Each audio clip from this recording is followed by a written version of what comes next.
వరకు బాలీవుడ్ అంతా కలిసి రాలేదు. మెగాస్టార్ నుండి ఎన్టీఆర్ వరకు ఆ ఇండస్ట్రీలో భంగపడ్డ వాళ్ళే. కానీ ఇక్కడ హీరోస్ మాత్రం చాలా మంది సౌత్లో స్టార్గా ఎదిగి మెల్లగా బాలీవుడ్ చెక్కేసి అక్కడ సెటిల్ అయిపోతున్నారు. వాళ్ళకి అది కలిసి వస్తుంది కూడా. కానీ తెలుగు హీరోలు మాత్రం బాలీవుడ్ అంటే వద్దంటున్నారు. గెస్ట్ పాత్రలు తెలుగు పాన్ ఇండియా సినిమాలు ఓకే, కానీ డైరెక్ట్ బాలీవుడ్ సినిమాలు మాత్రం వద్దంటున్నారు తెలుగు హీరోలు. 90వ దశకంలో చిరంజీవి మెగాస్టార్కి ఎదిగాక బాలీవుడ్లో కూడా గుర్తింపు రావడంతో అక్కడికి వెళ్ళి ప్రతిబంధ్, అజక్ గుండారా సినిమాలకు తీసి ఇట్టుకొట్టాడు. తర్వాత ది జెంటిల్మ్యాన్ సినిమా చిరుకి పెద్ద షాక్ ఇచ్చింది. అక్కడ ఇట్టు కొట్టినా ఇక్కడున్నంత ఫేమ్ రాలేదు. ఫ్లాప్తో ఎవరు పట్టించుకోలేదు. దీంతో చిరు బాలీవుడ్ సైడ్ చూడడం మానేశాడు. ఇంకా నాగార్జున శివ సినిమా హిందీలో కూడా హిట్ అవడంతో వరుసగా ద్రోహి, కుదుకావా, క్రిమినల్ సినిమాలు హీరోగా పలు సినిమాల్లో గెస్ట్ పాత్ర చేసినంత బాలీవుడ్లో స్టార్డమ్ తెచ్చుకోకపోయాడు కింగు. దాదాపు హిందీలో 10 సినిమాలు చేశాడు. మొదట్లో కొన్ని హిట్ అయిన చివర్లో అగ్నివర్ష భారీ ఫ్లాప్ చూసింది.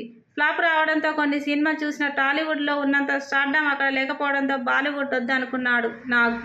ఇటీవల బ్రహ్మాస్త్ర గెస్ట్ రోల్ చేసిన బాలీవుడ్లో మాత్రం ఆ పాత్రకు అంత గుర్తింపు రాలేదు.